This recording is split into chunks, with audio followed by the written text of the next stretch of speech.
ਦੋਸਤੋ ਪੰਜਾਬੀ ਟ੍ਰਿਬਿਊਨ ਦੇ ਰੋਜ਼ਾਨਾ ਪ੍ਰੋਗਰਾਮ ਵੇਲੇ ਦੀ ਗੱਲ ਵਿੱਚ ਤੁਹਾਡਾ ਸਵਾਗਤ ਹੈ। ਮੈਂ ਆਤਿਸ਼ ਗੁਪਤਾ ਤੁਹਾਡੇ ਸਾਹਮਣੇ ਹਾਜ਼ਰ ਹਾਂ ਤੇ ਅੱਜ ਅਸੀਂ ਗੱਲ ਕਰਾਂਗੇ ਅਨੋਖੇ ਕਾਲਜ, ਨਾ ਗੁਰੂ ਨਾ ਸ਼ਿਸ਼। ਸਾਡੇ ਨਾਲ ਇਸ ਵਿਸ਼ੇ ਤੇ ਗੱਲਬਾਤ ਕਰਨ ਲਈ ਵਿਸ਼ੇਸ਼ ਤੌਰ ਤੇ ਹਾਜ਼ਰ ਨੇ ਸਾਡੇ ਸੀਨੀਅਰ ਪੱਤਰਕਾਰ ਸ਼੍ਰੀ ਚਰਨਜੀਤ ਭੁੱਲਰ ਸਾਹਿਬ। ਭੁੱਲਰ ਸਾਹਿਬ, ਤੁਹਾਡਾ ਬਹੁਤ ਬਹੁਤ ਸਵਾਗਤ ਹੈ ਜੀ। ਮਿਹਰਬਾਨੀ ਜੀ ਤੁਹਾਡੀ। ਚਰਨਜੀਤ ਜੀ, ਪੰਜਾਬ ਵਿੱਚ ਪਿਛਲੇ ਕੁਝ ਦਿਨਾਂ ਤੋਂ ਉਚੇਰੀ ਸਿੱਖਿਆ ਦੇ ਜਿਹੜੇ ਸਰਕਾਰੀ ਕਾਲਜ ਨੇ ਉਹਨਾਂ ਨੂੰ ਬਚਾਉਣ ਦੀ ਇੱਕ ਮੁਹਿੰਮ ਸ਼ੁਰੂ ਹੋਈ ਹੈ।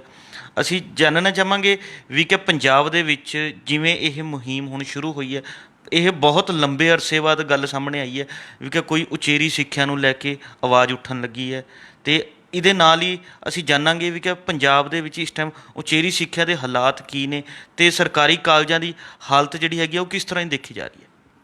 ਦੇਖੋ, ਸਰਕਾਰੀ ਕਾਲਜਾਂ ਦੀ ਗੱਲ ਕਰਦੇ ਸਾਰੀ ਅਸੀਂ ਜੇ ਉਚੇਰੀ ਸਿੱਖਿਆ 'ਤੇ ਨਜ਼ਰ ਮਾਰੀਏ ਤਾਂ ਵਿਸ਼ਵ ਦੇ ਵਿੱਚ ਭਾਰਤ ਦਾ ਜਿਹੜਾ ਮੁਕਾਮ ਹੈ ਉਹ ਕਾਫੀ ਪਿਛਾਂਹ ਹੈ ਹਾਇਰ ਐਜੂਕੇਸ਼ਨ ਦੇ ਨਜ਼ਰੀਏ ਤੋਂ। ਔਰ ਜੇ ਪੰਜਾਬ ਵੱਲ ਦੇਖੀਏ ਤਾਂ ਪੰਜਾਬ ਇਸ ਤੋਂ ਹੋਰ ਵੀ ਅੱਗੇ 2 ਕਦਮ ਅੱਗੇ ਨੇ ਇਸ ਪਛੜੇਪਣ ਦੇ ਵਿੱਚ। ਹਾਇਰ ਐਜੂਕੇਸ਼ਨ ਦੀ ਜਿਹੜੀ ਹਾਲਤ ਹੈ, ਜਿੱਥੇ ਉਹ ਸਾਡੇ ਮੁਲਕ ਦੇ ਵਿੱਚ ਕਾਫੀ ਪਿੱਛੇ ਹੈ, ਉੱਥੇ ਪੰਜਾਬ ਵੀ ਇਸ ਮਾਮਲੇ ਦੇ ਵਿੱਚ ਕਾਫੀ ਫਾਡੀ ਰਿਹਾ ਹੋਇਆ ਹੈ। ਦੇਖੋ, ਇੱਕ ਗੱਲ ਤਾਂ ਸਾਫ਼ ਹੈ ਕਿ ਉਚੇਰੀ ਸਿੱਖਿਆ ਦਾ ਮਕਸਦ ਕੋਈ ਇਹ ਤਾਂ ਨਹੀਂ ਹੁੰਦਾ ਕਿ ਇਕੱਲੀਆਂ ਡਿਗਰੀਆਂ ਵੰਡਣੀਆਂ ਹੁੰਦੀਆਂ ਨੇ। ਉਚੇਰੀ ਸਿੱਖਿਆ ਦਾ ਇਸ ਤੋਂ ਵੀ ਵਡੇਰਾ ਮਕਸਦ ਹੁੰਦਾ ਹੈ ਕਿ ਜਿਸ ਨੇ ਇੱਕ ਚਰਿੱਤਰ ਦਾ ਨਿਰਮਾਣ ਕਰਨਾ ਹੁੰਦਾ ਹੈ, ਇੱਕ ਰਾਸ਼ਟਰ ਦਾ ਨਿਰਮਾਣ ਕਰਨਾ ਹੁੰਦਾ ਹੈ। ਅਗਰ ਅਸੀਂ ਇਹਨਾਂ ਪੱਖਾਂ ਨੂੰ, ਅਗਰ ਅਸੀਂ ਹਾਇਰ ਐਜੂਕੇਸ਼ਨ ਨੂੰ ਇਗਨੋਰ ਕਰਦੇ ਹਾਂ ਤਾਂ ਉਸ ਦਾ ਸਿੱਧਾ ਮਤਲਬ ਇਹ ਹੈ ਕਿ ਅਸੀਂ ਜਿਹੜੇ ਮਾਨਵੀ ਸਰੋਤ ਹੈ, ਉਹਨਾਂ ਦਾ ਜਿਹੜਾ ਵਿਕਾਸ ਹੈ, ਉਸ ਨੂੰ ਅਸੀਂ ਅਣਗੌਲਿਆ ਕਰ ਰਹੇ ਹਾਂ। ਜੇ ਅਰਸ ਇਹ ਇਗਨੋਰੈਂਸ ਇਸੇ ਤਰ੍ਹਾਂ ਜਾਰੀ ਰੱਖਦੇ ਹਾਂ, ਚਾਹੇ ਅਸੀਂ ਮੁਲਕ ਦੇ ਨਜ਼ਰ ਤੋਂ ਗੱਲ ਕਰੀਏ, ਚਾਹੇ ਅਸੀਂ ਆਪਣੀ ਸਟੇਟ ਦੇ ਐਂਗਲ ਤੋਂ ਗੱਲ ਕਰੀਏ, ਜੇ ਇਗਨੋਰੈਂਸ ਜਾਰੀ ਰਹਿੰਦੀ ਹੈ ਤਾਂ ਉਸ ਦਾ ਸਪਸ਼ਟ ਇਹ ਸੰਕੇਤ ਹੋਏਗਾ ਕਿ ਜਿਹੜਾ ਸਾਡਾ ਮੁਲਕ ਹੈ ਉਹ ਕਦੇ ਵੀ ਉਚੇਰੀ ਸਿੱਖਿਆ ਦੇ ਇਗਨੋਰ ਕਰਕੇ ਵਿਸ਼ਵ ਗੁਰੂ ਨਹੀਂ ਬਣ ਸਕੇਗਾ, ਔਰ ਜਿਹੜਾ ਪੰਜਾਬ ਹੈ ਉਹ ਕਦੇ ਨੰਬਰ 1 ਸੂਬਾ ਨਹੀਂ ਬਣ ਸਕੇਗਾ। ਤਾਂ ਉਚੇਰੀ ਸਿੱਖਿਆ ਦੇ ਜਿਹੜੇ ਮਕਸਦ ਨੇ ਉਹ ਵਡੇਰੇ ਨੇ। ਇੱਕ ਗੱਲ ਤਾਂ ਸਾਫ਼ ਹੈ, ਇਸ ਨੂੰ ਇਗਨੋਰ ਕਰਕੇ ਅਸੀਂ ਕਿਸੇ ਵੀ ਜਿਹੜੀ ਸਮਾਜ ਹੈ ਜਾਂ ਸਟੇਟ ਹੈ ਉਹਨੂੰ ਅੱਗੇ ਵਧਾ ਨਹੀਂ ਸਕਦੇ। ਜਿਸ ਤਰ੍ਹਾਂ ਤੁਸੀਂ ਗੱਲ ਕੀਤੀ ਹੈਗੀ ਹੈ ਸਰਕਾਰੀ ਕਾਲਜਾਂ ਦੀ, ਤਾਂ ਆਪਾਂ ਮੇਨ ਫੋਕਸ ਹੈ ਜਿਹੜਾ ਉਹ ਸਰਕਾਰੀ ਕਾਲਜ, ਖਾਸ ਕਰਕੇ ਜਿਹੜੇ ਡਿਗਰੀ ਕਾਲਜ ਨੇ ਸਰਕਾਰ ਦੇ, ਉਹਨਾਂ 'ਤੇ ਕੇਂਦਰਿਤ ਕਰਾਂਗੇ। ਦੇਖੋ ਆਤਿਸ਼, ਜਦੋਂ ਅਸੀਂ ਇਹਨਾਂ ਸਰਕਾਰੀ ਕਾਲਜਾਂ ਦੀ ਛੱਤ 'ਤੇ ਚੜ੍ਹ ਕੇ ਆਪਣੇ ਪ੍ਰਾਚੀਨ ਸਮੇਂ ਵੱਲ ਨਜ਼ਰ ਮਾਰਦੇ ਹਾਂ ਤਾਂ ਸਾਡੇ ਕੋਲ ਉਚੇਰੀ ਸਿੱਖਿਆ ਦੀ ਇੱਕ ਮਹਾਨ ਵਿਰਾਸਤ ਹੈ ਜਿਹੜੀ ਉਹ ਨਜ਼ਰ ਪੈਂਦੀ ਹੈ। ਸਾਨੂੰ ਉਸ ਦੇ ਉੱਪਰੋਂ ਇੱਕ ਪੁਰਾਣਾ ਪ੍ਰਾਚੀਨ ਸਮੇਂ ਦਾ ਨਾਲਿੰਦਾ ਨਜ਼ਰ ਪੈਂਦਾ ਹੈ। ਅਸੀਂ ਟੈਕਸਲਾਂ ਨੂੰ ਦੇਖਦੇ ਹਾਂ ਤਾਂ ਇਹ ਸਾਡੀਆਂ ਜਿਹੜੀਆਂ ਇੰਸਟੀਟਿਊਸ਼ਨ ਸੀ ਪੁਰਾਣੀਆਂ, ਜਿਹੜੇ ਸਾਡੇ ਸਰਕਾਰੀ ਕਾਲਜ ਸੀ, ਚਾਹੇ ਉਹ ਮਹਿੰਦਰਾ ਕਾਲਜ ਸੀ, ਚਾਹੇ ਉਹ ਬਲਜਿੰਦਰਾ ਕਾਲਜ ਸੀ, ਅਤੇ ਚਾਹੇ ਉਹ ਰਜਿੰਦਰਾ ਕਾਲਜ ਸੀ। ਇਸ ਤਰ੍ਹਾਂ ਹੋਰ ਬਹੁਤ ਸਾਰੇ ਜਿਹੜੇ ਪੁਰਾਣੇ ਸਦੀਆਂ ਪੁਰਾਣੇ ਕਾਲਜ ਸੀ, 150-150 ਸਾਲ ਪੁਰਾਣੇ, ਉਹ ਵੀ ਕਿਸੇ ਨਾਲਿੰਦਾ ਤੋਂ ਜਾਂ ਟੈਕਸਲਾ ਤੋਂ ਘੱਟ ਨਹੀਂ ਸੀ। ਪਰ ਅੱਜ ਸਾਡੀਆਂ ਸਰਕਾਰਾਂ ਨੇ ਇਹਨਾਂ ਨੇ ਇਸ ਹੱਦ ਤੱਕ ਨਜ਼ਰਅੰਦਾਜ਼ ਕਰ ਦਿੱਤਾ ਹੈਗਾ ਕਿ ਇਹ ਆਪਣੀ ਜਿਹੜੀ ਵਿਰਾਸਤ ਹੈ, ਉਹ ਆਪਣੀ ਜਿਹੜੀ ਚਮਕ ਹੈ, ਉਹ ਖੋ ਬੈਠੇ ਨੇ। ਦੇਖੋ, ਜਿਹੜੇ ਕਾਲਜ ਹੈ, ਕੋਈ ਇਹ ਤਾਂ ਹੈ ਨਹੀਂ ਉਹਨੂੰ ਆਪਾਂ ਕੰਸੀਡਰ ਕਰਦੇ ਹਾਂ ਜਾਂ ਉਹਨਾਂ ਦੀ ਚਮਕ, ਉਹਨਾਂ ਦੀਆਂ ਕੰਧਾਂ ਨਾਲ ਬਣਦੀ ਹੈ, ਉਹਨਾਂ ਦੀਆਂ ਛੱਤਾਂ ਨਾਲ ਬਣਦੀ ਹੈ, ਉਹਨਾਂ ਦੇ ਮੈਦਾਨਾਂ ਨਾਲ ਬਣਦੀ ਹੈ। ਉਹਦੀ ਜਿਹੜੀ ਅਸਲ ਪ੍ਰੋਪਰਟੀ ਉਹ ਹੁੰਦੀ ਹੈ ਕਾਲਜਾਂ ਦੀ ਇੰਟੈਲੈਕਚੁਅਲ ਪ੍ਰੋਪਰਟੀ। ਇੰਟੈਲੈਕਚੁਅਲ ਪ੍ਰੋਪਰਟੀ ਹੈ ਜਿਹੜੀ, ਉਹ ਸਾਡਾ ਮੰਦਾ ਹਾਲ ਹੈ ਇਸ ਵੇਲੇ। ਸਾਡੀਆਂ ਸਰਕਾਰਾਂ ਦਾ ਇਸ ਪਾਸੇ ਕੋਈ ਧਿਆਨ ਨਹੀਂ, ਚਾਹੇ ਪਿਛਲੀ ਸਰਕਾਰ ਦੀ, ਗੱਠਜੋੜ ਸਰਕਾਰ ਦੀ ਗੱਲ ਕਰ ਲਓ ਜਿਸ ਨੇ ਲੰਬਾ ਅਰਸਾ 10 ਸਾਲ ਦਾ ਪੀਰੀਅਡ ਇੱਥੇ ਰਾਜ ਕੀਤਾ, ਚਾਹੇ ਮੌਜੂਦਾ ਸਰਕਾਰ ਦੀ ਆਪਾਂ ਗੱਲ ਕਰ ਲਈਏ। ਇਸ ਵੇਲੇ ਜਿਹੜਾ ਤੁਸੀਂ ਗੱਲ ਜਿਸ ਤਰ੍ਹਾਂ ਸ਼ੁਰੂ ਕੀਤੀ ਹੈ, ਨਾ ਗੁਰੂ ਨਾ ਸ਼ਿਸ਼, ਜਿਹੜਾ ਗੁਰੂ ਹੈ ਉਹ ਖਤਰੇ 'ਚ ਹੈ। ਪਿਛਲੇ ਦਿਨਾਂ ਤੋਂ ਪੰਜਾਬ ਦੇ ਵਿੱਚ ਇੱਕ ਚੰਗੀ ਜਿਹੜੀ ਸਾਨੂੰ ਸੰਕੇਤ ਮਿਲਿਆ ਹੈ, ਉਹ ਚੰਗੀ ਗੱਲ ਇਹ ਹੋਈ ਹੈ ਕਿ ਸਰਕਾਰੀ ਕਾਲਜਾਂ ਨੂੰ ਬਚਾਉਣ ਦੀ ਵੀ ਗੱਲ ਤੁਰੀ ਹੈ।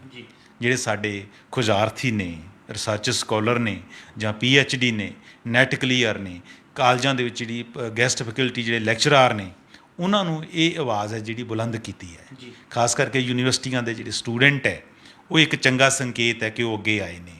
ਉਹਨਾਂ ਨੇ ਸੰਕੇਤਕ ਤੌਰ 'ਤੇ ਜਿਹੜੀਆਂ ਡਿਗਰੀਆਂ ਹੈ ਉਹਨਾਂ ਨੂੰ ਸਾੜ ਕੇ ਇੱਕ ਆਪਣਾ ਰੋਹ ਦਾ ਵਿਖਾਵਾ ਕੀਤਾ ਸਰਕਾਰ ਅੱਗੇ। ਤਾਂ ਇਹ ਹੋ ਸਕਦਾ ਕਿ ਆਉਣ ਵਾਲੇ ਟਾਈਮ ਦੇ ਵਿੱਚ ਇੱਕ ਚੰਗੀ ਇੱਕ ਲਹਿਰ ਦਾ ਰੂਪ ਵੀ, ਕੰਪੇਨ ਵੀ ਬਣ ਜੇ ਅਤੇ ਸਰਕਾਰਾਂ ਨੂੰ ਕੋਈ ਮਜਬੂਰ ਕਰ ਦੇਵੇ ਇਹਨਾਂ ਵੱਲ ਧਿਆਨ ਦੇਣ ਦੇ ਲਈ।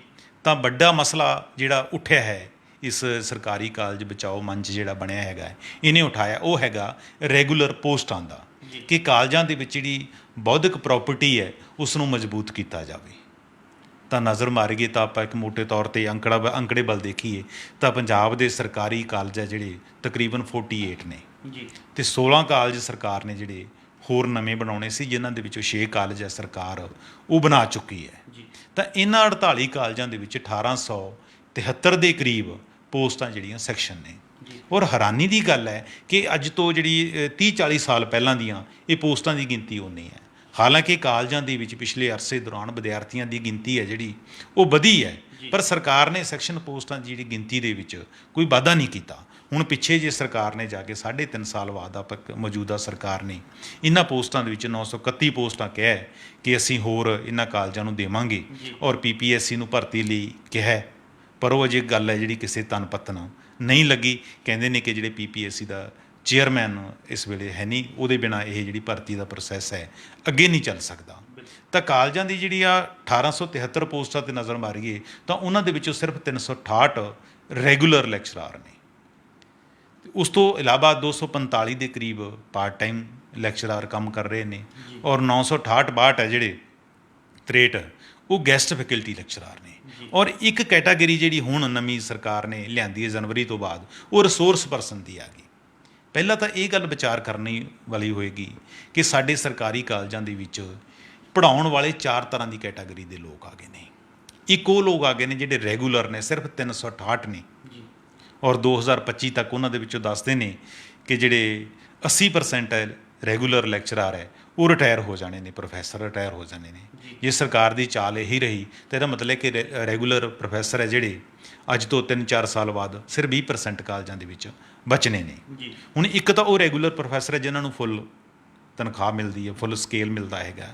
ਦੂਸਰੀ ਕੈਟਾਗਰੀ ਆ ਜਾਂਦੀ ਹੈ ਜਿਹੜੀ ਪਾਰਟ ਟਾਈਮ ਲੈਕਚਰਾਰ ਨੇ, ਉਹਨਾਂ ਨੂੰ 57,000 ਦੇ ਕਰੀਬ ਜਿਹੜਾ ਬੇਸਿਕ ਸਕੇਲ ਜਿਹੜਾ ਮਿਲ ਰਿਹਾ ਹੈਗਾ। ਅਤੇ ਤੀਸਰੀ ਕੈਟਾਗਰੀ ਆਉਂਦੀ ਹੈ 968 ਜਿਹੜੇ ਪੋਸਟਾਂ ਆਪਾਂ ਗੈਸਟ ਫੈਕਲਟੀ ਲੈਕਚਰਾਰ ਦੀ ਗੱਲ ਕਰਦੇ ਹਾਂ। ਇਹ 2003 ਤੋਂ ਬਾਅਦ ਸਰਕਾਰਾਂ ਨੇ ਜਿਹੜੇ ਭਰਤੀ ਕਰਨੇ ਸ਼ੁਰੂ ਕੀਤੇ ਸੀ। ਇਹਨਾਂ ਨੂੰ ਸਰਕਾਰ ਹੈ ਜਿਹੜੀ ਉਹ 21,600 ਰੁਪਇਆ ਦਿੰਦੀ ਹੈਗੀ ਹੈ। ਔਰ ਉਹਦੇ ਵਿੱਚ ਵੀ ਇੱਕ ਬੜੀ ਹੇਰਾਫੇਰੀ ਕੀਤੀ ਹੈ ਕਿ 21,600 ਦੇ ਵਿੱਚੋਂ ਜਿਹੜਾ 10,000 ਰੁਪਈਆ ਉਹ ਕਾਲਜ ਦਾ ਜਿਹੜਾ PTA ਫੰਡ ਹੈ ਉਹਦੇ ਵਿੱਚੋਂ ਕੰਟਰੀਬਿਊਟ ਕੀਤਾ ਜਾਂਦਾ ਹੈ। ਇਹਦਾ ਮਤਲਬ ਸਰਕਾਰਾਂ ਸਿਰਫ 11,600 ਰੁਪਇਆ ਹੀ ਆਪਣੇ ਖਜ਼ਾਨੇ ਦੇ ਵਿੱਚੋਂ ਦਿੰਦੀਆਂ ਨੇ। ਔਰ ਸਭ ਤੋਂ ਵੱਡਾ ਪੋਰਸ਼ਨ ਹੈ ਜਿਹੜਾ ਕਾਲਜਾਂ ਦੇ ਵਿੱਚ ਵੱਡੀ ਗਿਣਤੀ ਹੈ ਉਹ ਗੈਸਟ ਫੈਕਲਟੀ ਲੈਕਚਰਾਰਾਂ ਦੀ ਹੈ। ਦੇਖੋ ਪਿਛਲੇ 17 ਸਾਲ ਤੋਂ ਇਹ ਲੋਕ ਕੰਮ ਕਰ ਰਹੇ ਨੇ, ਔਰ ਹੁਣ ਕਹਿ ਦਿੱਤਾ ਸਰਕਾਰ ਨੇ ਕਿ ਅਸੀਂ ਜਿਹੜਾ ਗੈਸਟ ਫੈਕਲਟੀ ਲੈਕਚਰਾਰ ਭਰਤੀ ਨਹੀਂ ਕਰਨੇ, ਨਵਾਂ ਪੱਤਰ ਜਾਰੀ ਕਰ ਦਿੱਤਾ ਹੈਗਾ। ਅਤੇ ਹੁਣ ਜਿਹੜੇ ਰਿਸੋਰਸ ਪਰਸਨ ਦਾ ਨਾਮ ਦਿੱਤਾ ਗਿਆ ਉਹ ਭਰਤੀ ਕਰਨੇ ਸ਼ੁਰੂ ਕੀਤੇ ਹੈ। ਉਹਨਾਂ ਨੂੰ ਉੱਕਾ ਪੁੱਕਾ 10,000 ਰੁਪਇਆ ਦਿੱਤਾ ਜਾਂਦਾ ਹੈ। ਮੈਨੂੰ ਪਤਾ ਲੱਗਿਆ ਕਿ ਮੋਹਾਲੀ ਦੇ ਕਾਲਜ ਦੇ ਵਿੱਚ ਵੀ 2 ਰਿਸੋਰਸ ਪਰਸਨ ਆਏ ਨੇ। ਤਾਂ ਹੁਣ ਤੁਸੀਂ ਦੱਸੋ ਆਤਿਸ਼ ਕਿ 10,000 ਰੁਪਏ ਦੇ ਵਿੱਚ ਕਿਵੇਂ ਗੁਜ਼ਾਰਾ ਕਰੇਗਾ? ਇਹਦਾ ਮਤਲਬ ਸਰਕਾਰ ਇੱਕ ਤਾਂ ਪੱਲਾ ਝਾੜ ਰਹੀ ਹੈ ਕਿ ਜਿਹੜਾ ਉਹਨਾਂ ਨੂੰ ਕੰਟਰੀਬਿਊਟ ਕਰਨਾ ਪੈ ਰਿਹਾ ਸੀ ਗੈਸਟ ਫੈਕਲਟੀ ਲੈਕਚਰਾਰ 'ਚ 11,600 ਉਸ ਤੋਂ ਪਾਸੇ ਹਟ ਗਈ ਹੈ।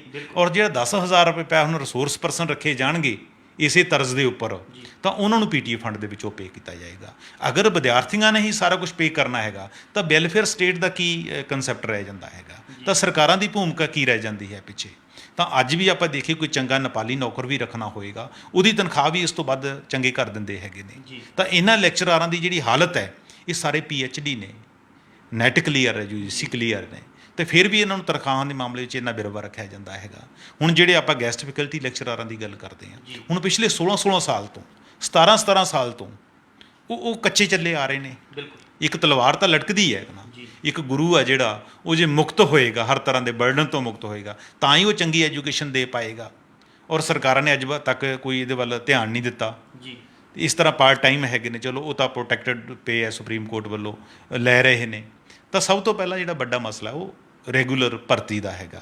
ਔਰ ਇਹੀ ਜਿਹੜੀ ਸਰਕਾਰੀ ਕਾਲਜ ਬਚਾਓ ਮੰਚ ਜਿਹੜਾ ਬਣਿਆ ਹੈਗਾ, ਨਵੀਂ ਆਵਾਜ਼ ਉੱਠੀ ਹੈ, ਉਹ ਇਸੇ ਗੱਲ ਵੱਲ ਧਿਆਨ ਦੇ ਰਹੇ ਨੇ। ਹੁਣ ਜੇ ਆਪਾਂ ਬੱਚਿਆਂ ਦੀ ਗਿਣਤੀ ਦੇਖੀਏ ਤਾਂ ਬੱਚਿਆਂ ਦੀ ਗਿਣਤੀ ਕਾਫੀ ਜਿਹੜੀ ਸਰਕਾਰੀ ਕਾਲਜਾਂ ਦੇ ਵਿੱਚ ਪਿਛਲੇ ਟਾਈਮ ਦੇ ਵਿੱਚ ਵਧੀ ਹੈਗੀ ਹੈ। ਕਿਸੇ ਵੇਲੇ 2007 ਦੇ ਵਿੱਚ 40,000 ਦੇ ਕਰੀਬ ਬੱਚਾ ਇਹਨਾਂ ਕਾਲਜਾਂ ਦੇ ਵਿੱਚ ਪੜ੍ਹਦਾ ਸੀ। ਹੁਣ ਇਹਨਾਂ ਵਿੱਚ ਬੱਚਿਆਂ ਦੀ ਗਿਣਤੀ 70,000 ਦੇ ਕਰੀਬ ਹੋ ਗਈ ਹੈ। ਪਰ ਸਰਕਾਰਾਂ ਨੂੰ ਚਾਹੀਦਾ ਸੀ ਕਿ ਬੱਚਿਆਂ ਦੀ ਗਿਣਤੀ ਦੇ ਲਿਹਾਜ਼ ਦੇ ਨਾਲ ਜਿਹੜੇ ਅਰਬਨ ਕਾਲਜਾਂ ਦੇ ਵਿੱਚ ਜ਼ਿਆਦਾ ਗਿਣਤੀ ਦਾ ਇਜ਼ਾਫਾ ਹੋਇਆ ਹੈ, ਕਿ ਇਹਨਾਂ ਨੂੰ ਹੋਰ ਮਜ਼ਬੂਤ ਕੀਤਾ ਜਾਂਦਾ। ਜਿਹੜੀਆਂ ਫੌਰੀ ਮੰਗਾਂ, ਜਿਵੇਂ 1996 ਤੋਂ ਬਾਅਦ ਕਿਹਾ ਜਾਂਦਾ ਕਿ ਸਰਕਾਰੀ ਕਾਲਜਾਂ ਦੇ ਵਿੱਚ ਰੈਗੂਲਰ ਹੈ, ਉਹ ਭਰਤੀ ਨਹੀਂ ਹੋਈ ਜੀ। ਰਵੀ ਸਿੱਧੂ ਵਾਲੇ ਕੇਸ ਤੋਂ ਬਾਅਦ ਤਾਂ ਬਿਲਕੁਲ ਹੀ ਨਹੀਂ ਹੋਈ। ਦੱਸਦੇ ਨੇ ਕਿ ਇੱਕ ਵਾਰੀ ਸਿਰਫ 60 ਲੈਕਚਰਾਰ ਹੈ ਜਿਹੜੇ ਉਹ ਭਰਤੀ ਕੀਤੇ ਗਏ ਸੀਗੇ।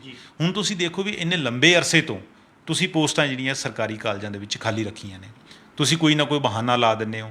ਲੰਬਾ ਟਾਈਮ ਤਾਂ ਇਹ ਕਿਹਾ ਗਿਆ ਕਿ ਹਾਈ ਕੋਰਟ ਦੇ ਵਿੱਚੋਂ ਸਟੇ ਹੈ, ਹਾਲਾਂਕਿ ਕੋਈ ਸਟੇ ਨਹੀਂ ਸੀ ਲੈਕਚਰਾਰਾਂ ਦੀ ਭਰਤੀ ਲਈ। ਤੁਸੀਂ ਕੋਈ ਪੋਲੀਟੀਕਲ ਪੋਸਟ ਭਰਨੀ ਹੋਵੇ, ਉਹ ਕਦੋਂ ਖਾਲੀ ਰੱਖਦੇ ਹੋ ਤੁਸੀਂ? ਪੰਜਾਬ ਦਾ ਚੀਫ ਮਿਨਿਸਟਰ ਹੋਵੇ, ਚਾਹੇ ਸਾਡੇ ਵਜ਼ੀਰ ਹੋਣ, ਉਹ ਆਪਣੇ ਨਾਲ OSD ਲਾਉਂਦੇ ਨੇ, ਆਪਣੇ ਨਾਲ ਐਡਵਾਈਜ਼ਰ ਲਾਉਂਦੇ ਨੇ, ਔਰ ਬਿਨਾਂ ਪੋਸਟਾਂ ਤੋਂ ਲਾਉਂਦੇ ਨੇ। ਉਹ ਕਦੇ ਖਾਲੀ ਰਹੇ ਨੇ? ਹੋਰ ਪੋਲੀਟੀਕਲ ਪੋਸਟਾਂ ਕਦੇ ਖਾਲੀ ਰਹੀਆਂ ਇੰਨਾ ਟਾਈਮ? ਕਿਸ ਕੋਰਟਾਂ ਤਾਂ ਹੋਰ ਵੀ ਬਹੁਤ ਸਾਰੀਆਂ ਰੋਕਾਂ ਲਾਉਂਦੀਆਂ ਨੇ, ਕਦੇ ਖਾਲੀ ਰਹਿ ਜਾਂਦੀਆਂ ਨੇ। ਪਰ ਸਰਕਾਰੀ ਕਾਲਜਾਂ ਦਾ ਜਦੋਂ ਮਸਲਾ ਆਉਂਦਾ ਹੈ, ਜਦੋਂ ਪੰਜਾਬ ਦੇ ਗਰੀਬ ਵਰਗ ਦਾ ਮਸਲਾ ਆਉਂਦਾ ਹੈ, ਜਦੋਂ ਰੁਜ਼ਗਾਰ ਦਾ ਮਸਲਾ ਆਉਂਦਾ ਹੈ, ਤਾਂ ਤੁਸੀਂ ਇਸ ਕਿਸਮ ਦੇ ਜਿਹੜੇ ਲਕੂਨੇ ਉਹ ਕੱਢ ਲੈਂਦੇ ਹੈਗੇ ਹੋ। ਤਾਂ ਪਿਛਲੇ 20 ਸਾਲ ਤੋਂ ਤੁਸੀਂ 25 ਸਾਲ ਤੋਂ ਭਰਤੀ ਨਹੀਂ ਕਰ ਰਹੇ। ਜੇ ਤੁਸੀਂ ਚਾਹੋ ਤਾਂ ਸਭ ਕੁਝ ਹੋ ਸਕਦਾ ਹੈ। ਤੁਸੀਂ PPSC ਦੇ ਰਿਵਿਊ ਦੇ ਵਿੱਚ ਇਹਨੂੰ ਕੱਢ ਸਕਦੇ ਹੋ। ਹੋਰ ਤੁਸੀਂ ਕਿੰਨੀਆਂ ਪੋਸਟਾਂ ਕੈਬਨਿਟ ਦੇ ਵਿੱਚ ਕਹਿੰਦੇ ਹੋ ਕਿ ਅਸੀਂ ਇਹਨੂੰ PPSC ਦੇ ਰਿਵਿਊ ਦੇ ਵਿੱਚੋਂ ਕੱਢ ਲਿਆ ਗਿਆ, ਪ੍ਰੀਵਿਊ ਦੇ ਵਿੱਚੋਂ ਕੱਢ ਲਿਆ, ਸੌਰੀ। ਤਾਂ ਇਸ ਨੂੰ ਵੀ ਕੱਢਿਆ ਜਾ ਸਕਦਾ ਹੈਗਾ, ਪਰ ਸਰਕਾਰਾਂ ਦੀ ਨੀਅਤ ਨਹੀਂ ਹੈਗੀ ਹੈ। ਲਾਇਬ੍ਰੇਰੀਆਂ ਕਾਲਜਾਂ ਦੇ ਵਿੱਚ ਉਹਨਾਂ ਦਾ ਬੁਰਾ ਹਾਲ ਹੋਇਆ ਪਿਆ। ਤਕਰੀਬਨ 32 ਲਾਇਬ੍ਰੇਰੀਆਂ ਦੇ ਵਿੱਚ ਕੋਈ ਲਾਇਬ੍ਰੇਰੀਅਨ ਨਹੀਂ ਹੈਗਾ। ਇਸ ਤਰ੍ਹਾਂ ਦਰਜਾ 4 ਤਾਂ ਇਹਨਾਂ ਨੇ ਦੇਣਾ ਕੀ ਹੈਗਾ, ਉਹ ਤਾਂ ਬਾਕੀ ਡਿਪਾਰਟਮੈਂਟਾਂ ਦੇ ਵਿੱਚੋਂ ਵੀ ਖਤਮ ਕੀਤੇ ਜਾ ਰਹੇ ਨੇ। ਤਾਂ ਲੋੜ ਇਸ ਗੱਲ ਦੀ ਹੈ ਕਿ ਇਹਨਾਂ ਕਾਲਜਾਂ ਦੇ ਵਿੱਚ ਜਿਹੜੇ ਰੈਗੂਲਰ ਭਰਤੀ ਕੀਤੀ ਜਾਵੇ। ਜੇ ਰੈਗੂਲਰ ਤੁਸੀਂ ਭਰਤੀ ਨਹੀਂ ਕਰੋਗੇ ਤਾਂ ਜਿਹੜੀਆਂ ਚੋਣਾਂ ਹੁਣ 6 ਮਹੀਨਿਆਂ ਵੱਲ ਬਾਅਦ ਆਉਣੀਆਂ ਹੈਗੀਆਂ ਨੇ, ਜਿਸ ਤਰ੍ਹਾਂ ਦੇ ਮੁੰਡੇ ਸਾਰੇ ਇਕੱਠੇ ਹੋਏ ਨੇ, ਇਹ ਨੌਜਵਾਨ ਨੇ ਜਿਨ੍ਹਾਂ ਨੇ ਆਪਣੀ ਜ਼ਿੰਦਗੀ ਦਾ ਜਿਹੜਾ ਅਸਲੀ ਕਾਲ ਹੈ, ਅਹਿਮ ਸਮਾਂ ਹੈਗਾ, ਉਹ ਪੜ੍ਹਾਈ 'ਤੇ ਲਾਇਆ। ਇੱਕ PhD ਕਰਦਾ ਬੱਚਾ ਜਿਹੜਾ ਹੈਗਾ 6-7 ਸਾਲ ਲਾਉਂਦਾ ਹੈਗਾ, ਫਿਰ ਉਹ UGC ਨੈਟ ਕਲੀਅਰ ਕਰਦਾ, ਆਪਣਾ ਅਹਿਮ ਜ਼ਿੰਦਗੀ ਦਾ ਜਿਹੜਾ ਪੀਰੀਅਡ ਹੈ ਉਹ ਸਰਕਾਰ ਦੇ ਜਾਂ ਆਪਣੀ ਪੜ੍ਹਾਈ ਦੇ ਵਿੱਚ ਲਾ ਦਿੰਦਾ ਹੈ, ਇਸ ਆਸ ਨਾਲ, ਇਸ ਉਮੀਦ ਨਾਲ ਕਿ ਉਹਦੀ ਜਿਹੜਾ ਕੱਲ੍ਹ ਨੂੰ ਭਵਿੱਖ ਬਣੇਗਾ, ਉਸ ਨੂੰ ਸਕੂਲਾਂ ਦੇ ਵਿੱਚ, ਉਸ ਨੂੰ ਕਾਲਜ ਦੇ ਵਿੱਚ, ਉਸ ਨੂੰ ਯੂਨੀਵਰਸਿਟੀ ਦੇ ਵਿੱਚ ਪੜ੍ਹਾਉਣ ਦਾ ਜਿਹੜਾ ਮੌਕਾ ਮਿਲੇਗਾ। ਪਰ ਸਰਕਾਰਾਂ ਇਸ ਦੇ ਲਈ ਜ਼ਿੰਮੇਵਾਰ ਹੈ। ਹੁਣ ਜਿਹੜੇ 17 ਸਾਲ ਤੋਂ ਲਟਕ ਰਹੇ ਨੇ ਜਾਂ ਪੰਜਾਬ ਦੇ ਵਿੱਚ ਦੱਸਦੇ ਨੇ, ਤੇ ਕਰੀਬ 1 ਲੱਖ ਜਿਹੜਾ ਵਿਦਿਆਰਥੀ ਮਤਲਬ ਹੈਗਾ, ਖੁਜ਼ਾਰਥੀ ਹੈਗਾ, ਜਿਹਨੇ ਕਿਸੇ ਨੇ PhD ਕੀਤੀ ਹੈ, ਕਿਸੇ ਨੇ MPhil ਕੀਤੀ ਹੈ, ਕਿਸੇ ਨੇ ਨੈਟ ਕਲੀਅਰ ਕੀਤਾ ਹੈਗਾ, ਤਾਂ ਉਹ ਕੁਛ ਤਾਂ ਐਵਰੇਜ ਹੀ ਹੋ ਜਾਣੇ ਨੇ। ਜਿਵੇਂ ਗੈਸਟ ਫੈਕਲਟੀ ਦੇ ਵਿੱਚੋਂ ਜਿਹੜਾ ਜਿਨ੍ਹਾਂ ਕੋਲ 15 ਸਾਲ ਦਾ ਐਕਸਪੀਰੀਅੰਸ ਹੈ, 16 ਸਾਲ ਦਾ ਐਕਸਪੀਰੀਅੰਸ ਹੈ, ਉਹ ਐਵਰੇਜ ਹੋ ਜਾਏਗਾ। ਉਹ ਤਾਂ ਉਹਨੂੰ ਕਿੱਦਾਂ, ਜੇ ਕੱਲ੍ਹ ਨੂੰ ਪੱਕੀ ਪੋਸਟਾਂ ਵੀ ਕੱਢੀਆਂ ਜਾਂਦੀਆਂ ਤਾਂ ਉਹ ਮੌਕੇ ਤੋਂ ਖੁੰਝੇਗਾ। ਤਾਂ ਸਰਕਾਰਾਂ ਨੂੰ ਇਸ ਗੱਲ ਦਾ ਵੀ ਖਿਆਲ ਰੱਖਣਾ ਪਏਗਾ ਕਿ ਉਹਨਾਂ ਦੀਆਂ ਭਾਵਨਾਵਾਂ ਦਾ, ਉਹਨਾਂ ਦੀਆਂ ਮੰਗਾਂ ਦਾ ਵੀ ਖਿਆਲ ਰੱਖਿਆ ਜਾਵੇ। ਔਰ ਜਿਹੜਾ 1 ਲੱਖ ਬੱਚਾ ਹੋਰ ਬਾਹਰ ਹੈ, ਉਹਨਾਂ ਨੂੰ ਵੀ ਜੋਬ ਦੇ ਵਿੱਚ ਤੁਹਾਨੂੰ ਲੈ ਕੇ ਆਉਣਾ ਪਏਗਾ। ਜੇ ਤੁਸੀਂ ਰੈਗੂਲਰ ਸਟਾਫ ਭਰਤੀ ਨਹੀਂ ਕਰੋਗੇ ਤਾਂ ਇਹਦੇ ਨਾਲ ਸਾਡੀ ਜਿਹੜੀ ਕਾਲਜ ਹੈ ਉਹ ਮਜ਼ਬੂਤ ਨਹੀਂ ਹੋ ਸਕਣਗੇ, ਸਾਡੇ ਕਾਲਜ ਹੈ ਜਿਹੜੇ ਅੱਗੇ ਨਹੀਂ ਵੱਧ ਸਕਣਗੇ। ਇਹ ਕਾਲਜ ਨਹੀਂ, ਸਾਡੀ ਵਿਰਾਸਤ ਹੈ। ਬੜੇ ਪੁਰਾਣੇ ਕਾਲਜ ਆ ਸਾਡੇ ਕੋਲੇ, 1.5 ਸਦੀ ਪੁਰਾਣਾ ਕਾਲਜ ਹੈਗੇ ਨੇ। ਇੰਨੇ ਪੁਰਾਣੇ ਕਾਲਜਾਂ ਨੂੰ ਸੰਭਾਲਣਾ ਸਰਕਾਰ ਦੀ ਇੱਕ ਮੋਰਲ ਰਿਸਪੌਂਸਿਬਿਲਟੀ ਵੀ ਬਣਦੀ ਹੈਗੀ ਹੈ। ਇਹੀ ਕਾਰਨ ਹੈ ਕਿ ਕਾਲਜਾਂ ਦੇ ਵਿੱਚ ਜੇ ਅੱਜ ਟੀਚਰ ਹੁੰਦੇ ਸਾਰੇ ਰੈਗੂਲਰ ਭਰਤੀਆਂ ਹੋਈਆਂ ਹੁੰਦੀਆਂ ਸਾਰੀਆਂ, ਚਾਹੇ ਉਹ ਦਰਜਾ 4 ਦੀ ਹੈ, ਚਾਹੇ ਨਾਨ ਟੀਚਿੰਗ ਦੀ ਹੈਗੀ ਹੈ, ਚਾਹੇ ਟੀਚਿੰਗ ਦੀ ਹੈਗੀ ਹੈ, ਤਾਂ ਬੱਚਿਆਂ ਦੀ ਗਿਣਤੀ ਇੱਥੇ ਅੱਜ ਹੋਰ ਵੀ ਵੱਧ ਜਾਣੀ ਸੀ। ਜੇ ਪ੍ਰਾਈਵੇਟ ਕਾਲਜ ਪਿੱਛੋਂ ਖੁੱਲ੍ਹਦੇ ਨੇ, ਯੂਨੀਵਰਸਿਟੀਆਂ ਖੁੱਲ੍ਹਦੀਆਂ, ਉਹਨਾਂ 'ਚ ਇੰਨੀ ਗਿਣਤੀ ਵੱਧ ਸਕਦੀ ਹੈ, ਤਾਂ ਇਹਨਾਂ 'ਚ ਕਿਤੇ ਦੀ ਕਿਤੇ ਜਾਣੀ ਸੀ। ਤਾਂ ਇਹ ਰੁਜ਼ਗਾਰ ਦਾ ਮੌਕਾ ਮਿਲਣ ਨਾਲ ਸਰਕਾਰ ਦਾ ਆਪਣਾ ਆਤਿਸ਼ ਨਾਅਰਾ ਹੈਗਾ ਘਰ ਘਰ ਰੁਜ਼ਗਾਰ ਦੇਣ ਦਾ, ਤਾਂ ਉਹ ਵਧੀਆ ਮੌਕਾ ਹੈ ਕਿ ਇਸ ਨਵੀਂ ਚੋਣਾਂ ਆਉਣ ਤੋਂ ਪਹਿਲਾਂ ਇਸ ਵਾਅਦੇ ਨੂੰ ਜਿਹੜਾ ਪੂਰਾ ਕੀਤਾ ਜਾਵੇ। ਜਿਹੜੀ 931 ਪੋਸਟਾਂ ਤੁਸੀਂ ਕਹਿ ਰਹੇ ਹੋ ਕਾਲਜ ਲੈਕਚਰਾਰਾਂ ਦੀਆਂ, ਉਹ ਸਰਕਾਰ ਨੂੰ ਭਰਨੀਆਂ ਚਾਹੀਦੀਆਂ ਨੇ, ਕਿਉਂਕਿ ਨਹੀਂ ਇਹਦਾ ਬੜਾ ਮਾੜਾ ਅਸਰ ਪੈਂਦਾ ਹੈਗਾ। ਦੇਖੋ, ਬੱਚਿਆਂ 'ਤੇ ਇਫੈਕਟ ਪੈਂਦਾ, ਬੱਚਿਆਂ ਦੇ ਮਾਪਿਆਂ 'ਤੇ ਇਫੈਕਟ ਪੈਂਦਾ ਹੈ। ਹੁਣ ਬੱਚੇ ਪਹਿਲਾਂ ਹੀ ਸੋਚਦੇ ਨੇ, ਕਿਸੇ ਕਾਲਜ 'ਚ ਮੰਨ ਲਓ ਪੱਕਾ ਕੋਈ ਰੈਗੂਲਰ ਟੀਚਰ ਹੀ ਹੈ ਨਹੀਂ, ਤਾਂ ਮਾਪੇ ਕਿਉਂ ਉਸ ਕਾਲਜ 'ਚ ਬੱਚਿਆਂ ਨੂੰ ਤੋਰਨਗੇ? ਤਾਂ ਕੋਈ ਹੋਰ ਪ੍ਰਾਇਓਰਟੀ ਲੈਣਗੇ ਜਾਂ ਹਟਾ ਲੈਣਗੇ। ਕਿੰਨੇ ਬੱਚਿਆਂ ਦੀ ਨਸੀਬ 'ਚ ਦੇ ਵਿੱਚ ਹਾਇਰ ਐਜੂਕੇਸ਼ਨ ਆਉਂਦੀ ਕੋਈ ਨਹੀਂ। ਤਾਂ ਸਰਕਾਰਾਂ ਨੂੰ ਚਾਹੀਦਾ ਕਿ ਇਸ ਪਾਸੇ ਧਿਆਨ ਦਿੱਤਾ ਜਾਵੇ, ਨਾ ਕਿ ਇਹ ਕਿ ਹੋਰ ਲਕੂਨੇ ਕੱਢ ਲਏ, ਜਿਸ ਤਰ੍ਹਾਂ ਸੈਲਫ ਫਾਈਨਾਂਸ ਕੋਰਸ ਸ਼ੁਰੂ ਕਰ ਦਿੱਤੇ। ਆਦਿਸ਼ 32 ਕਾਲਜ ਇਸ ਕਿਸਮ ਦੇ ਪੰਜਾਬ ਦੇ ਵਿੱਚ ਹੈਗੇ ਨੇ, ਸਰਕਾਰੀ ਕਾਲਜ, ਜਿਨ੍ਹਾਂ ਵਿੱਚ ਸੈਲਫ ਫਾਈਨਾਂਸ ਕੋਰਸ ਚੱਲ ਰਹੇ ਨੇ, ਜਿਹਦੇ ਵਿੱਚ ਸਰਕਾਰ ਦਾ ਕੋਈ ਰੋਲ ਨਹੀਂ। ਸੁਸਾਇਟੀਆਂ ਬਣਾ ਦਿੱਤੀਆਂ ਨੇ, ਕੋਰਸ ਚਲਾ ਦਿੱਤੇ ਨੇ ਇਨਫੋਰਮੇਸ਼ਨ ਟੈਕਨੋਲੋਜੀ ਦੇ ਨਾਲ ਸੰਬੰਧਿਤ ਰੱਖਦੇ। ਹੁਣ ਉਹ ਕੋਰਸ ਵੀ ਬੰਦ ਕਰ ਦਿੱਤੇ। ਹੁਣ MA ਦੀਆਂ ਕਲਾਸਾਂ ਸੈਲਫ ਫਾਈਨਾਂਸ ਵਿੱਚ, ਜਿਹਦੇ ਵਿੱਚ ਪ੍ਰਾਈਵੇਟ ਕਾਲਜਾਂ ਦੀਆਂ ਤਕਰੀਬਨ ਜਿਹੜੀ ਫੀਸ ਬਣ ਜਾਂਦੀ ਹੈਗੀ ਹੈ। ਤਾਂ ਸਰਕਾਰ ਨੂੰ ਇਸ ਵੱਲ ਧਿਆਨ ਦੇਣਾ ਹੋਵੇਗਾ। ਜੀ ਚਰਨਜੀਤ ਜੀ, ਜਿਵੇਂ ਤੁਸੀਂ ਦੱਸਿਆ ਵੀ ਕਿ ਸਰਕਾਰੀ ਕਾਲਜਾਂ 'ਚ ਇੰਨੀਆਂ ਪੋਸਟਾਂ ਖਾਲੀ ਪਈਆਂ ਨੇ, ਕੋਈ ਨਵੀਂ ਭਰਤੀ ਨਹੀਂ ਹੋ ਰਹੀ, ਤਾਂ ਪੰਜਾਬ ਸਰਕਾਰ ਦੀ ਕਾਰਗੁਜ਼ਾਰੀ ਨੂੰ ਤੁਸੀਂ ਕਿਵੇਂ ਦੇਖਦੇ ਹੋ? ਦੇਖੋ, ਇਹ ਸਾਰਾ ਕੁਝ ਪੰਜਾਬ ਸਰਕਾਰ ਦੀ ਬਦੌਲਤ ਹੀ ਹੈ। ਪੰਜਾਬ ਸਰਕਾਰ ਦੇ ਏਜੰਡੇ 'ਤੇ ਕਦੇ ਹਾਇਰ ਐਜੂਕੇਸ਼ਨ ਰਹੀ ਨਹੀਂ, ਹਾਲਾਂਕਿ ਹਾਇਰ ਐਜੂਕੇਸ਼ਨ ਦਾ ਬਹੁਤ ਵੱਡਾ ਰੋਲ ਹੁੰਦਾ ਹੈ। ਹਾਇਰ ਐਜੂਕੇਸ਼ਨ ਦਾ ਹੀ ਰੋਲ ਹੈ ਕਿ ਉਸਨੇ ਆਪਣੇ ਜਿਹੜੇ ਨਵਾਂ ਨੌਜਵਾਨ ਤਬਕਾ ਹੈਗਾ ਉਸ ਨੂੰ ਭਵਿੱਖ ਦੀਆਂ ਚੁਣੌਤੀਆਂ ਲਈ ਤਿਆਰ ਕਰਕੇ ਭੇਜਣਾ ਹੁੰਦਾ ਹੈ। ਬਿਲਕੁਲ ਇਸ ਪਲੇਟਫਾਰਮ ਤੋਂ ਹੀ ਉਸ ਨੌਜਵਾਨ ਨੇ ਅੱਗੇ ਜਾਣਾ ਹੁੰਦਾ ਹੈ। ਨੌਜਵਾਨ ਨੂੰ ਇਸੇ ਪਲੇਟਫਾਰਮ ਤੇ ਖੜ੍ਹ ਕੇ ਇੱਕ ਨਵੀਂ ਸੇਧ ਮਿਲਣੀ ਹੁੰਦੀ ਹੈ। ਔਰ ਸਰਕਾਰਾਂ ਨੇ ਕਦੇ ਪਲੈਨਿੰਗ ਨਹੀਂ ਕੀਤੀ, ਨਾ ਕਦੇ ਹਾਇਰ ਐਜੂਕੇਸ਼ਨ ਦੀ ਕੋਈ ਇਸ ਕਿਸਮ ਦੀ ਪਾਲਿਸੀਆਂ ਬਣਾਈਆਂ ਨੇ। ਹੁਣ ਜਿਸ ਤਰ੍ਹਾਂ ਨਵੇਂ ਨੈਸ਼ਨਲ ਪਾਲਿਸੀ ਬਣੀ ਹੈ, ਐਜੂਕੇਸ਼ਨ ਪਾਲਿਸੀ ਬਣੀ ਹੈ, ਉਸ ਦੇ ਨਜ਼ਰ ਤੋਂ ਵੀ ਪੰਜਾਬ ਸਰਕਾਰ ਨੇ ਕੋਈ ਇਹਦੇ ਕਿਸੇ ਕਿਸਮ ਦੇ ਕੋਈ ਬਹੁਤੇ ਸਟੈਪ ਹੈ ਜਿਹੜੇ ਉਹ ਨਹੀਂ ਲਏ ਹੈਗੇ ਨੇ। ਤਾਂ ਇਸ ਵੱਲ ਸਰਕਾਰ ਨੂੰ ਧਿਆਨ ਦੇਣਾ ਹੋਏਗਾ।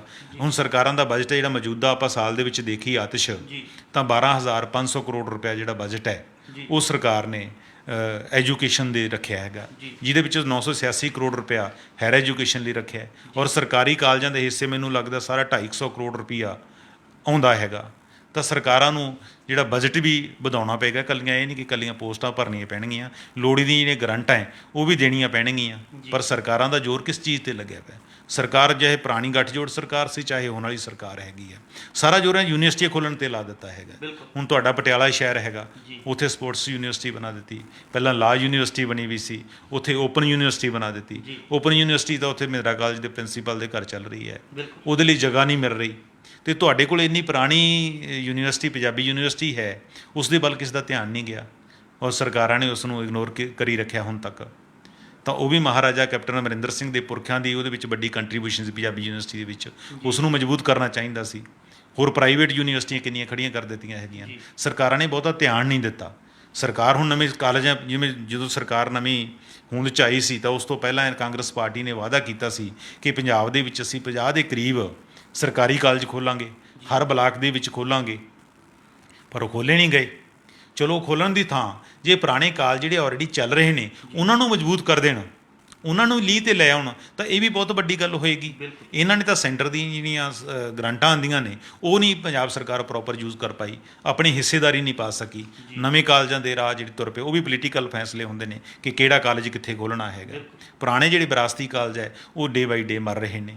ਹੁਣ ਆਪਣੇ ਉਚੇਰੀ ਸਿੱਖਿਆ ਮੰਤਰੀ ਤ੍ਰਿਪਤ ਰਜਿੰਦਰ ਸਿੰਘ ਬਾਜਵਾ ਨੇ, ਉਹਨਾਂ ਦਾ ਹੁਣ ਇਲਾਕੇ ਦੇ ਵਿੱਚ ਕਾਲਾ ਅਫਗਾਨਾ ਕਾਲਜ ਸੀ, ਬੜਾ ਪੁਰਾਣਾ ਕਾਲਜ ਸੀਗਾ, ਸ਼੍ਰੀ ਗੁਰੂ ਨਾਨਕ ਦੇਵ ਜੀ ਦੇ ਨਾਮ 'ਤੇ ਬਣਿਆ ਹੋਇਆ ਸੀ, ਜਦੋਂ 500 ਸਾਲਾ ਮਨਾਇਆ ਸੀਗਾ।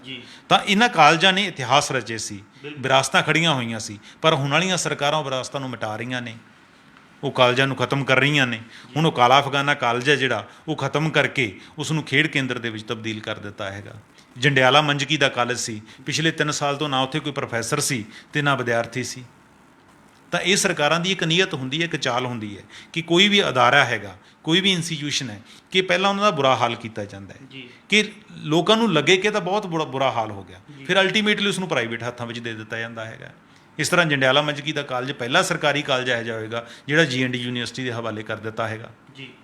ਤਾਂ ਉਹ ਕਾਲਜ ਵੀ ਬੜੇ ਪੁਰਾਣੇ ਸੀ। ਹੁਣ ਜਲਾਲਾਬਾਦ ਦੇ ਵਿੱਚ ਸਾਡੇ ਜਦੋਂ ਪੁਰਾਣੀ ਗੱਠਜੋੜ ਸਰਕਾਰ ਸੀ ਅਤੇ ਉਹਨਾਂ ਨੇ ਇੱਥੇ ਕਾਲਜ ਖੋਲ੍ਹਦਾ, ਅੱਜ ਉੱਥੇ ਕੋਈ ਸਰਕਾਰੀ ਲੈਕਚਰਾਰ ਹੀ ਨਹੀਂ। ਬਿਲਕੁਲ ਹੈਰਾਨੀ ਦੀ ਗੱਲ ਹੈ ਕਿ ਪੰਜਾਬੀ ਭਾਸ਼ਾ ਦੀ ਅਸੀਂ ਗੱਲ ਕਰਦੇ ਹਾਂ, ਸਾਡੇ ਸਾਰੇ ਸਰਕਾਰੀ 48 ਕਾਲਜਾਂ ਦੇ ਵਿੱਚ 18 ਪ੍ਰੋਫੈਸਰ ਹੈ ਜਿਹੜੇ ਪੰਜਾਬੀ ਦੇ ਰੈਗੂਲਰ ਨੇ। ਅਸੀਂ ਆਪਣੀ ਮਾਤ ਭਾਸ਼ਾ ਦਾ ਜਿਹੜੇ ਲੈਕਚਰਾਰ ਨਹੀਂ ਦੇ ਪਾਏ, ਬਾਕੀ ਕਿੱਥੋਂ ਦੇਵਾਂਗੇ? ਤਾਂ ਇਹਨਾਂ ਗੱਲਾਂ ਵੱਲ ਵੀ ਧਿਆਨ ਦੇਣਾ। ਸਾਡੇ ਕੋਲ ਮਹਿੰਦਰਾ ਕਾਲਜ ਹੈ, ਅੱਜ ਵੀ ਉੱਥੇ ਜਿਹੜੀਆਂ ਲਾਈਨਾਂ ਲੱਗਦੀਆਂ ਐਡਮਿਸ਼ਨਾਂ ਲਈ। ਰਜਿੰਦਰਾ ਕਾਲਜ ਹੈ, ਇੰਨੀ ਅੱਛੀ ਰੈਪੂਟੇਸ਼ਨ ਹੈ, ਇੰਨਾ ਵਧੀਆ ਅਕਸ਼ ਬਣਿਆ ਕਿ ਲੋਕ ਜਿਹੜੇ ਬੱਚੇ ਉੱਥੋਂ ਪੜ੍ਹਦੇ ਨੇ ਉਹ ਅੱਜ ਵੀ ਚੰਗੇ ਕਾਲਜਾਂ 'ਚੋਂ ਮਾਣ ਮਹਿਸੂਸ ਕਰਦੇ ਨੇ ਕਿ ਅਸੀਂ ਰਣਵੀਰ ਕਾਲਜ ਦੇ ਵਿਦਿਆਰਥੀ ਹਾਂ, ਅਸੀਂ ਜੱਸਾ ਸਿੰਘ ਆਹਲੂਵਾਲੀਆ ਜਿਹੜਾ ਸਰਕਾਰੀ ਕਾਲਜ ਆ ਉਹਦੇ ਵਿਦਿਆਰਥੀ ਹੈਗੇ ਆ। ਤਾਂ ਇਹਨਾਂ ਕਾਲਜਾਂ ਨੂੰ ਸੰਭਾਲਣਾ ਚਾਹੀਦਾ ਹੈ। ਹੁਣ ਕਪੂਰਥਲੇ ਦਾ ਕਾਲਜ ਹੈਗਾ, ਇਹ 150 ਸਾਲ ਪੁਰਾਣਾ ਕਾਲਜ ਹੈਗਾ। ਇਸ ਤਰ੍ਹਾਂ ਹੁਸ਼ਿਆਰਪੁਰ ਦਾ ਕਾਲਜ ਹੈ, ਉਹ ਆਜ਼ਾਦੀ ਤੋਂ ਪਹਿਲਾਂ ਦਾ ਬਣਿਆ ਹੋਇਆ, ਉਹਦੀ ਸੰਭਾਲ ਕਰਨੀ ਚਾਹੀਦੀ ਸੀ ਇਹਨਾਂ ਨੂੰ। ਅਤੇ ਜਿਹੜੇ ਸਾਡੇ ਪ੍ਰਾਈਮ ਮਿਨਿਸਟਰ ਰਹੇ ਡਾਕਟਰ ਮਨਮੋਹਨ ਸਿੰਘ ਦੱਸਦੇ ਨੇ ਕਿ ਉਸ ਕਾਲਜ 'ਚ ਪੜ੍ਹੇ ਨੇ। IPS ਅਧਿਕਾਰੀ ਗੁਰਭਜਨ ਜਗਤ ਜੀ ਨੇ, ਪਤਾ ਲੱਗੇ ਕਿ ਉਹ ਵੀ ਉਸੇ ਕਾਲਜ ਦੀ ਪੈਦਾਇਸ਼ ਨੇ। ਹੋਰ ਬਹੁਤ ਸਾਰੇ ਬਿਊਰੋਕਰੇਟ ਆ ਜਿਹੜੇ ਸੀਨੀਅਰ, ਉਹ ਹੁਸ਼ਿਆਰਪੁਰ ਕਾਲਜ ਦੀ ਪੈਦਾਇਸ਼ ਨੇ। ਮਲੇਰਕੋਟਲੇ ਦਾ ਕਾਲਜ ਬੜਾ ਪੁਰਾਣਾ ਹੈ, ਬਲਜਿੰਦਰਾ ਕਾਲਜ ਬੜਾ ਪੁਰਾਣਾ ਹੈ, ਸਾਡਾ ਬਠਿੰਡੇ ਦਾ ਰਜਿੰਦਰਾ ਕਾਲਜ 1940 ਦਾ ਬਣਿਆ ਹੋਇਆ। ਤਾਂ ਲੋੜ ਇਹ ਗੱਲ ਹੈ ਕਿ ਇਹ ਨਹੀਂ ਕਿ ਤੁਸੀਂ ਅੱਗਾ ਦੌੜ ਪਿੱਛਾ ਚੌੜ ਕਰੀ ਜਾਓ, ਤੁਸੀਂ ਕਿ ਜਿਹੜੇ ਤੁਹਾਡੇ ਕੋਲ ਆਲਰੇਡੀ ਕਾਲਜ ਹੈ ਉਹਨਾਂ ਵਿੱਚ ਰੈਗੂਲਰ ਭਰਤੀ ਕਰੋ, ਉਹਨਾਂ ਜਿਹੜੀਆਂ ਹੋਰ ਫੈਸਿਲਿਟੀਆਂ ਦੇਣੀਆਂ ਬਣਦੀਆਂ ਉਹ ਦਿਓ, ਫਿਰ ਹੀ ਤੁਸੀਂ ਅੱਗੇ ਵੱਧ ਸਕੋਗੇ। ਚਰਨਜੀਤ ਜੀ, ਜਿਵੇਂ ਆਪਾਂ ਪ੍ਰੋਗਰਾਮ ਦੀ ਸ਼ੁਰੂਆਤ ਦੇ ਵਿੱਚ ਇੱਕ ਗੱਲ ਕਲੀਅਰ ਕੀਤੀ ਹੈ ਵੀ ਕਿ ਸਰਕਾਰਾਂ ਦੀ ਅਣਦੇਖੀ ਕਰਕੇ ਜਿਹੜਾ ਅੱਜ ਨਾ ਤਾਂ ਗੁਰੂ ਜਿਹੜਾ ਹੈਗਾ ਉਹ ਸੁਰੱਖਿਅਤ ਹੈ, ਨਾ ਹੀ ਜਿਹੜਾ ਸ਼ੀਸ਼ ਹੈ ਉਹ ਸੁਰੱਖਿਅਤ ਹੈ। ਦੋਵੇਂ ਹੀ ਖਤਰੇ ਦੇ ਜਿਹੜੇ ਹੈਗਾ ਵਿੱਚ ਮੰਡਰਾ ਰਹੇ ਨੇ। ਅਸੀਂ ਜਾਣਨਾ ਚਾਹਾਂਗੇ ਵੀ ਕਿ ਤੁਸੀਂ ਵਿਦਿਆਰਥੀਆਂ ਦੇ ਨਜ਼ਰੀਏ ਤੋਂ ਇਸ ਸਭ ਨੂੰ ਕਿਵੇਂ ਦੇਖਦੇ ਹੋ, ਤੇ ਇਸ ਦੇ ਨਾਲ ਹੀ ਸਰਕਾਰਾਂ ਨੂੰ ਕੀ ਕੁਝ ਕਰਨਾ ਚਾਹੀਦਾ, ਇਹਦਾ ਸੁਧਾਰ ਲਈ ਕੀ ਜਿਹੜੀ ਕਾਰਗੁਜ਼ਾਰੀ ਰੱਖਣੀ ਚਾਹੀਦੀ ਹੈ? ਦੇਖੋ ਆਤਿਸ਼, ਇਹ ਹੁੰਦਾ ਹੈ ਕਿ ਜੇ ਅਸੀਂ ਉਚੇਰੀ ਸਿੱਖਿਆ ਤੋਂ ਆਪਣਾ ਮੁੱਖ ਮੋੜਦੇ ਹਾਂ ਤਾਂ ਉਹਦਾ ਸਿੱਧਾ ਮਤਲਬ ਹੈ ਕਿ ਅਸੀਂ ਜਿਹੜੇ ਗਰੀਬ ਬੱਚਾ ਹੈਗਾ, ਪੰਜਾਬ ਦੇ ਗਰੀਬ ਲੋਕ ਹੈ ਜਾਂ ਮੱਧ ਵਰਗੀ ਲੋਕ ਹੈ, ਉਹਨਾਂ ਨੂੰ ਉਚੇਰੀ ਸਿੱਖਿਆ ਤੋਂ ਵਾਂਝੇ ਰੱਖ ਰਹੇ ਹਾਂ, ਕਿ ਉਹਨਾਂ ਦਾ ਇੱਕ ਰਾਈਟ ਹੈ ਉਹ ਖੋ ਰਹੇ ਆ ਇੱਕ ਤਰੀਕੇ ਨਾਲ। ਕਿਉਂਕਿ ਬੱਚਾ ਤਾਂ ਦੇਖੋ ਅੱਜ ਵੀ ਜਿਹੜੀਆਂ ਮੈਰਿਟਾਂ ਜਾਂਦੀਆਂ ਨੇ ਉਹ ਸਰਕਾਰੀ ਕਾਲਜ, ਚਾਹੇ ਤੁਸੀਂ ਲੁਧਿਆਣੇ ਵਾਲਾ ਲਾ ਲਓ, ਅੰਮ੍ਰਿਤਸਰ ਵਾਲਾ ਲਾ ਲਓ, ਠੀਕ ਹੈ ਜੀ, ਅਤੇ ਪਟਿਆਲੇ ਵਾਲਾ ਲਾ ਲਓ, ਸੰਗਰੂਰ ਵਾਲਾ ਲਾ ਲਓ, ਸਾਰਿਆਂ ਦੇ ਅੱਛਾ ਰੈਪੂਟੇਸ਼ਨ ਅੱਜ ਵੀ ਬਣਿਆ ਹੋਇਆ, ਬਾਵਜੂਦ ਇਸ ਦੇ ਕਿ ਸਰਕਾਰਾਂ ਉੱਥੇ ਪੂਰਾ ਸਟਾਫ ਨਹੀਂ ਕਰ ਪਾਈਆਂ। ਅਗਰ ਸਟਾਫ ਪੂਰਾ ਹੋਏਗਾ ਤਾਂ ਉਹਨਾਂ ਦਾ ਕਿੰਨਾ ਨਾਮ ਚਮਕੇਗਾ, ਕਿੰਨੇ ਅੱਗੇ ਉਹ ਕਾਲਜ ਜਾਣਗੇ। ਤਾਂ ਸਾਡੇ ਵਿਦਿਆਰਥੀਆਂ ਲਈ ਸਭ ਤੋਂ ਵੱਡਾ ਇਹ ਰੋੜਾ ਅੜਕਾ ਰਹੀਆਂ ਸਰਕਾਰਾਂ ਕਿ ਕਿਸੇ ਵੇਲੇ ਤੁਸੀਂ ਚੇਤੇ ਹੋਏਗਾ ਕਿ 2002 ਜਾਂ 3 ਦੇ ਵਿੱਚ ਜਿਹੜਾ PTA ਫੰਡ ਹੁੰਦਾ ਸੀ ਸਿਰਫ 200 ਜਾਂ 300 ਹੁੰਦਾ, 300 ਵੱਧ ਕਿਸੇ ਕਾਲਜ 'ਚ ਨਹੀਂ ਹੁੰਦਾ ਸੀ। ਅੱਜ ਸਰਕਾਰਾਂ ਨੇ ਸਾਰੇ ਸਰਕਾਰੀ ਕਾਲਜ ਹੈ ਜਿਹੜਾ PTA ਫੰਡ ਹੈ ਉਹ 3000 ਤੋਂ ਲੈ ਕੇ 5000 ਤੱਕ ਹੋ ਗਿਆ। ਲੁਧਿਆਣੇ ਦਾ ਇੱਕ ਸਰਕਾਰੀ ਕਾਲਜ ਦਾ 6000 ਰੁਪਇਆ PTA ਫੰਡ ਵਸੂਲ ਰਿਹਾ ਹੈਗਾ। ਹੁਣ ਜਿਹੜਾ ਇੱਕ ਦਲਿਤ ਬੱਚਾ ਹੈਗਾ, ਗਰੀਬ ਹੈ, ਜਿਹਦੇ ਮਾਪੇ ਮਜ਼ਦੂਰੀ ਕਰਦੇ ਨੇ ਜਾਂ ਦੁਕਾਨਦਾਰ ਨੇ, ਉਹ 6000 ਰੁਪਇਆ ਕਿਸ ਤਰ੍ਹਾਂ ਅਫੋਰਡ ਕਰ ਪਾਏਗਾ? ਤਾਂ ਉਹਦਾ ਮਤਲਬ ਹੈ ਕਿ ਉਹ ਆਪਣਾ ਘਰ ਬੈਠ ਜਾਏਗਾ, ਉਚੇਰੀ ਸਿੱਖਿਆ ਕਾਲਜ ਜਾ ਹੀ ਨਹੀਂ ਪਾਏਗਾ, ਆਪਣੇ ਜਿਹੜੇ ਸੁਪਨੇ ਪੂਰੇ ਨਹੀਂ ਕਰ ਸਕੇਗਾ। ਤਾਂ ਚਾਹੀਦਾ ਤਾਂ ਇਹ ਕਿ ਅਸੀਂ ਉਸਨੂੰ ਵੱਧ ਤੋਂ ਵੱਧ ਫੈਸਿਲਿਟੀ ਦੇਈਏ। ਸਕਾਲਰਸ਼ਿਪ ਹੈਗਾ, ਇਹ ਪ੍ਰੋਪਰ ਮੌਕੇ 'ਤੇ ਨਹੀਂ ਮਿਲਦਾ ਐਸੀ ਬੱਚਿਆਂ ਨੂੰ, ਇਹਦਾ ਕਿੰਨਾ ਆਪਾਂ ਪਿਛਲੇ ਟਾਈਮ ਦੇ ਵਿੱਚ ਦੇਖਿਆ ਬਖੇੜਾ ਪਿਆ ਹੈਗਾ। ਤਾਂ ਸਾਨੂੰ ਚਾਹੀਦਾ ਕਿ ਸਰਕਾਰੀ ਕਾਲਜਾਂ ਦੇ ਵਿੱਚ ਮੌਕੇ ਦੇਈਏ ਹੇਠਲੇ ਤਬਕੇ ਨੂੰ, ਦਰਮਿਆਨੇ ਤਬਕੇ ਨੂੰ, ਤਾਂ ਕਿ ਉਹ ਉਚੇਰੀ ਸਿੱਖਿਆ ਦਾ ਸੁਪਨਾ ਜਿਹੜਾ ਆਪਣਾ ਸਾਕਾਰ ਕਰ ਸਕਣ। ਜਿੱਥੋਂ ਤੱਕ ਰਹੀ ਸੁਧਾਰ ਦੀ ਗੱਲ ਤਾਂ ਤਕਰੀਬਨ ਆਪਾਂ ਨੁਕਤੇ ਜਿਹੜੇ ਕਵਰ ਕੀਤੇ ਹੈਗੇ ਨੇ ਕਿ ਸਭ ਤੋਂ ਪਹਿਲਾਂ ਤਾਂ ਸਾਨੂੰ ਰੈਗੂਲਰ ਭਰਤੀ ਜਿਹੜੀ ਕਾਲਜਾਂ ਦੇ ਵਿੱਚ ਕਰਨੀ ਹੋਏਗੀ, ਕਿ ਜਿਹੜੇ ਬੱਚੇ ਉਹ ਡਿਜ਼ਰਵਿੰਗ ਹੈਗੇ ਨੇ ਉਹਨਾਂ ਨੂੰ ਮੌਕੇ ਦੇਣੇ ਹੋਣਗੇ। ਜੇ ਸਾਨੂੰ ਕੋਈ PPSC ਦਾ ਲੱਗਦਾ ਹੈਗਾ ਤਾਂ ਉਹਦੇ ਪ੍ਰੀਵਿਊ 'ਚੋਂ ਸਾਨੂੰ ਪੋਸਟਾਂ ਕੱਢ ਕੇ ਡਾਇਰੈਕਟ ਫਾਸਟ ਟਰੈਕ 'ਤੇ ਜਿਹੜੀ ਭਰਤੀ ਕਰਨੀ ਹੋਏਗੀ, ਅਤੇ ਸਾਨੂੰ ਐਜੂਕੇਸ਼ਨ ਰਿਫੋਰਮ ਕਰਨੇ ਹੋਣਗੇ। ਇਸ ਤਰ੍ਹਾਂ ਜਿਹੜੇ ਆਲਰੇਡੀ ਗੈਸਟ ਫੈਕਲਟੀ ਲੈਕਚਰਾਰ ਹੈ ਉਹਨਾਂ ਦੀਆਂ ਭਾਵਨਾਵਾਂ ਦਾ ਵੀ ਸਾਨੂੰ ਖਿਆਲ ਰੱਖਣਾ ਹੋਏਗਾ। ਅਤੇ ਜਿਹੜੇ ਇੱਕ ਤਰ੍ਹਾਂ ਡਿਸਕ੍ਰਿਮੀਨੇਸ਼ਨ ਖਤਮ ਕਰਨੀ ਹੋਏਗੀ ਕਿ ਇੱਕ ਕਾਲਜ ਦੇ ਵਿੱਚ 4 ਤਰ੍ਹਾਂ ਦੇ ਲੈਕਚਰਾਰ ਕੰਮ ਕਰ ਰਹੇ ਨੇ, ਇੱਕੋ ਕੰਮ ਕਰ ਰਹੇ ਨੇ, ਸਾਰੇ ਪੜ੍ਹਾ ਰਹੇ ਨੇ, ਪਰ ਤਨਖਾਹ ਦੇ ਵਿੱਚ ਇੱਕ ਤਰ੍ਹਾਂ ਦਾ ਵਿਤਕਰਾ ਹੈਗਾ। ਉਹ ਸਾਨੂੰ ਇਕਸਾਰ ਕਰਨਾ, ਯੂਨੀਫਾਰਮਿਟੀ ਸਾਨੂੰ ਉਸ ਦੇ ਵਿੱਚ ਲਿਆਉਣੀ ਪਏਗੀ। ਸਰਕਾਰ ਦੀ ਮਦਦ ਤੱਕ ਦਾ ਜਿੱਥੋਂ ਤੱਕ ਸਵਾਲ ਹੈਗਾ, ਕਿਉਂਕਿ ਵੈਲਫੇਅਰ ਸਟੇਟ ਦੇ ਵਿੱਚ ਅਸੀਂ ਸਾਰੇ ਲੋਕ ਟੈਕਸ ਪੇਅਰ ਆ, ਅਸੀਂ ਟੈਕਸ ਦਿੰਦੇ ਹਾਂ। ਕਿਸੇ ਨਾ ਕਿਸੇ ਗਰੀਬ ਆਦਮੀ ਦਿਹਾੜੀਦਾਰ ਕੰਮ ਹੈ ਜਿਹੜਾ ਉਹ ਵੀ ਟੈਕਸ ਪੇ ਕਰਦਾ ਹੈ। ਤਾਂ ਉਹ ਜਿਹੜੇ ਗ੍ਰਾਂਟਸ ਦੇਣੀਆਂ, ਫੰਡਸ ਦੇਣੀਆਂ, ਉਹ ਰੈਗੂਲਰ ਮਿਲਣੀਆਂ ਚਾਹੀਦੀਆਂ ਨੇ। ਫੈਸਿਲਿਟੀਜ਼ ਹੈ ਕਾਲਜਾਂ ਦੀਆਂ ਉਹ ਦੇਣੀਆਂ ਪੈਣਗੀਆਂ। ਅੱਜ ਗਰੀਬ ਬੱਚੇ ਆ ਪਿੰਡਾਂ ਵਾਲੇ, ਖਾਸ ਕਰਕੇ ਰੂਰਲ ਕਾਲਜਾਂ ਦੇ ਵਿੱਚ, ਅੱਜ ਤਕਰੀਬਨ ਵੀ ਪਿੱਛੇ ਸਰਕਾਰ ਨੇ ਥੋੜ੍ਹੇ ਟਾਈਮ ਪਹਿਲਾਂ 2 ਮਹੀਨੇ ਸਰਵੇ ਕਰਾਇਆ ਕਿ ਪੰਜਾਬ ਦੇ 13 ਕਾਲਜ ਰੂਰਲ ਇਹੋ ਜਿਹੇ ਨੇ ਸਰਕਾਰੀ ਕਿ ਜਿੱਥੇ ਸਿਰਫ 1100 ਬੱਚੇ ਪੜ੍ਹ ਰਹੇ ਨੇ। ਉਹਨਾਂ ਨੂੰ ਮਜ਼ਬੂਤ ਕਰਨਾ ਹੈਗਾ, ਕਿਉਂਕਿ ਪੇਂਡੂ ਬੱਚਾ ਜਿਹੜਾ ਉਹ ਦੂਰ ਤੱਕ ਨਹੀਂ ਆ ਸਕਦਾ, ਉਹਨੂੰ ਮੌਕੇ ਦੇਣੇ ਹੋਣਗੇ। ਇਹ ਖਾਸ ਕਰਕੇ ਅਗਲੀਆਂ ਚੋਣਾਂ ਆਉਣ ਤੋਂ ਪਹਿਲਾਂ ਔਰ ਸਾਰੇ ਲੋਕ ਇਹ ਆਸ ਵੀ ਕਰਦੇ ਨੇ। ਤਾਂ ਇਸ ਤਰ੍ਹਾਂ ਹੋਰ ਫੈਸਿਲਿਟੀ, ਜਿਵੇਂ ਬਿਜਲੀ ਦੇ ਬਿੱਲ ਭਰਨ 'ਚ ਬੜੀ ਦਿੱਕਤ ਆਉਂਦੀ ਹੈਗੀਆਂ ਨੇ, ਜਾਂ ਆਪਾਂ ਕਹਿ ਸਕਦੇ ਫੈਸਿਲਿਟੀ ਦੇ ਅੰਗਰ ਦੇਖੀਏ ਤਾਂ ਸਰਕਾਰੀ ਕਾਲਜਾਂ ਨੂੰ ਬੱਸਾਂ ਵੀ ਦਿੱਤੀਆਂ ਜਾ ਸਕਦੀਆਂ ਨੇ। ਹਰ ਕਾਲਜ ਨੂੰ 2-3 ਬੱਸਾਂ ਹੋਣ, ਰੂਰਲ ਏਰੀਆ 'ਚ ਆਉਣ ਤਾਂ ਬੱਚਿਆਂ ਲਈ ਉਹ ਵੀ ਫੈਸਿਲਿਟੀ ਬਣ ਜਾਏ। ਤਾਂ ਕੁੱਲ ਮਿਲਾ ਕੇ ਆਪਾਂ ਕਹਿ ਸਕਦੇ ਹਾਂ ਕਿ ਉਚੇਰੀ ਸਿੱਖਿਆ ਨੂੰ ਅਗਾਂਹ ਲਿਜਾਣ ਦੇ ਲਈ ਘੱਟੋ ਘੱਟ ਜਿਹੜੇ ਮੌਜੂਦਾ ਸਾਡੇ ਚੱਲ ਰਹੇ ਕਾਲਜ ਹੈਗੇ ਨੇ ਉਹਨਾਂ ਨੂੰ ਬਚਾਉਣਾ ਇਸ ਵੇਲੇ ਸਮੇਂ ਦੀ ਲੋੜ ਹੈ, ਔਰ ਸਾਡੀ ਅੱਜ ਦੇ ਜਿਹੜੇ ਨੌਜਵਾਨਾਂ ਦੀ ਮੰਗ ਵੀ ਹੈ। ਇਹ ਸਨ ਸਾਡੇ ਸੀਨੀਅਰ ਪੱਤਰਕਾਰ ਸ਼੍ਰੀ ਚਰਨਜੀਤ ਭੁੱਲਰ ਸਾਹਿਬ, ਜਿਨ੍ਹਾਂ ਨੇ ਦੱਸਿਆ ਵੀ ਕਿ ਸਰਕਾਰਾਂ ਵੱਲੋਂ ਕਿਸ ਤਰ੍ਹਾਂ ਸਾਡੇ ਸਰਕਾਰੀ ਕਾਲਜਾਂ ਨੂੰ ਨਜ਼ਰਅੰਦਾਜ਼ ਕੀਤਾ ਜਾ ਰਿਹਾ। ਉਸੇ ਕਰਕੇ ਜਿਹੜਾ ਹੈਗਾ ਅੱਜ ਸਾਡਾ ਬਹੁਤ ਵੱਡਾ ਤਬਕਾ ਉਚੇਰੀ ਸਿੱਖਿਆ ਤੋਂ ਵਾਂਝਾ ਰਹਿ ਰਿਹਾ। ਸਰਕਾਰਾਂ ਨੂੰ ਨਵੇਂ ਕਾਲਜ ਖੋਲ੍ਹਣ ਦੀ ਥਾਂ 'ਤੇ ਜਿਹੜੇ ਪੁਰਾਣੇ ਕਾਲਜ ਨੇ ਉਹਨਾਂ ਨੂੰ ਮਜ਼ਬੂਤ ਕਰਨ ਦੀ ਲੋੜ ਹੈ। ਉਹਨਾਂ ਦੇ ਵਿੱਚ ਨਵੀਂ ਭਰਤੀ ਕਰਕੇ ਜਿਹੜਾ ਹੈਗਾ ਸਿੱਖਿਆ ਦੇ ਪੱਧਰ ਦੇ ਵਿੱਚ ਸੁਧਾਰ ਲਿਆਉਣ ਦੀ ਲੋੜ ਹੈ। ਸਰਕਾਰਾਂ ਨਵੇਂ ਕਾਲਜ ਖੋਲ੍ਹਣ ਦੀ ਥਾਂ ਉਹਨਾਂ ਨੂੰ ਮਜ਼ਬੂਤ ਕਰਨ, ਜਿਸ ਨਾਲ ਦਿਹਾਤੀ ਖੇਤਰ ਨਾਲ ਸੰਬੰਧਿਤ ਅਤੇ ਮਿਡਲ ਕਲਾਸ ਜਿਹੜੇ ਪਰਿਵਾਰਾਂ ਨਾਲ ਸੰਬੰਧਿਤ ਲੋਕ ਨੇ ਉੱਥੇ ਆ ਕੇ ਸਿੱਖਿਆ ਹਾਸਲ ਕਰ ਸਕਣ। ਕੱਲ੍ਹ ਨੂੰ ਇਸੇ ਸਮੇਂ ਇੱਕ ਨਵੇਂ ਮੁੱਦੇ ਦੇ ਨਾਲ ਫਿਰ ਮਿਲਾਂਗੇ ਪ੍ਰੋਗਰਾਮ ਵੇਲੇ ਦੀ ਗੱਲ ਵਿੱਚ। ਧੰਨਵਾਦ।